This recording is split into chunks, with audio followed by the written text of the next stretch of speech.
So I'm not making this up. It just doesn't come out of the air. What's interesting about this, and Malcolm Johnson, I'm grateful to you, Dr. Malcolm, for this, the demographia study. Very interesting study in housing affordability globally. If you want to know more about this, talk to the good doctor over here. This is interesting. It measures every year the median income in a city against the median mortgage cost.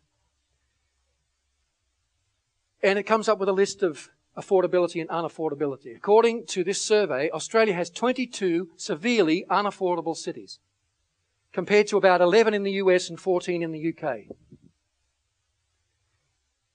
It costs something like 3 times as much, comparatively, to live in Sydney as it does in similarly sized cities like Dallas, Fort Worth, or Atlanta.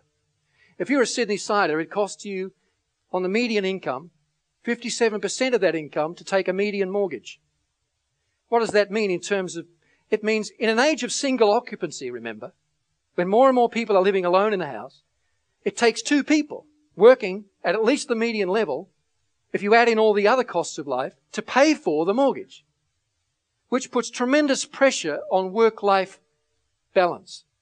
And the millennials have seen this and responded by aspiring to have a higher value on time. They've also reacted to what we have called market liberalism, or trickle-down economics, as it was known in the States in the 70s. The theory was, that if the people at the top got richer, everybody else would benefit. But of course, it only benefited the top 1%.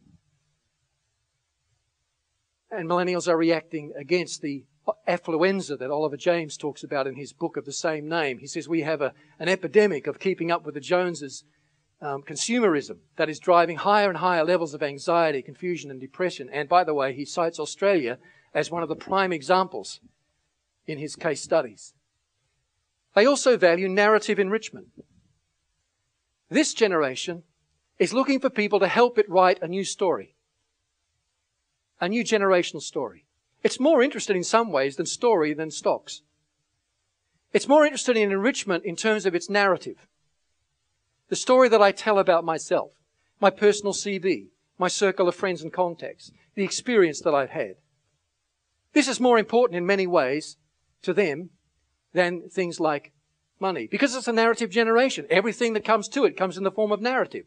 From song clips to news clips, everything is narrative these days. And they aspire to write a better story, a more civic-minded story. They've seen boomer idealism, in many cases, has led to frustration because it didn't have the pragmatism that was necessary to turn dreams to reality. I'm speaking generically.